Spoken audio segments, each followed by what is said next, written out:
یسوع مسیح کی پیدائش کوئی عام پیدائش نہیں تھی۔ پرانے عہد نامے میں سینکڑوں نبوتیں کی گئیں کہ دنیا میں کس کی پیدائش ہونے والی ہے۔ یہ پیدائش دنیا کی سب سے منفرد پیدائش ہوگی۔ یسایہ کی کتاب کے 7ویں باب کے مطابق یہ پیدائش ایک کنواری سے ہوگی۔ وہ لڑکا عجیب، مشیر، خدائے قادر، ابدیت کا باپ اور سلامتی کا شہزادہ ہوگا۔ اس کی سلطنت کا آخر نہ ہوگا۔ وہ خود انسان کے روپ میں خدا ہوگا۔ وہ خدا کا بیٹا ہوگا اور ساتھ میں ابن آدم بھی ہوگا۔ وہ بادشاہوں کا بادشاہ ہوگا۔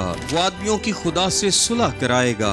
وہ تسلی دے گا، لوگوں کا دکھ ختم کرے گا۔ وہ بیماری کو دور کرے گا۔ وہ مردوں کو زندہ کرے گا۔ خدا ہوتے ہوئے بھی انسانوں کے ساتھ رہے گا اور کھائے پیے گا، وہ بھی 33 سال سے زیادہ۔ وہ ہماری خاطر جان بھی دے گا اور ہماری نجات کا بندوبست بھی کرے گا۔ یسوع مسیح سے متعلق پرانے عہد نامے میں 300 سے زیادہ نبوتیں ہیں جو کہ اس کے حق میں پوری ہوئیں۔ یہ کوئی اتفاق نہیں ہو سکتا۔ کسی ایک انسان کی زندگی میں تمام باتیں پوری ہونے کی پروبیبلٹی ایسی ہے جیسے پورے پاکستان میں 2 فٹ اونچائی تک سکوں کا ڈھیر لگا دیا جائے اور کسی اندھے شخص سے کہا جائے کہ وہ ایک خاص سکہ ڈھونڈے اور وہ بھی پہلی ٹرائی میں، اور وہ اس میں کامیاب ہو جائے۔ سو یہ ناممکن بات ہے۔ یہ خدا کے علاوہ کوئی نہیں کر سکتا کہ صدیوں میں لکھی گئی تمام باتیں ایک ہی شخص کی زندگی میں پوری ہوں۔ میرے عزیزو، یسوع میرے اور آپ کے لیے اس دنیا میں آیا تھا تاکہ ہم نجات پائیں، زندگی بلکہ کثرت کی زندگی پائیں۔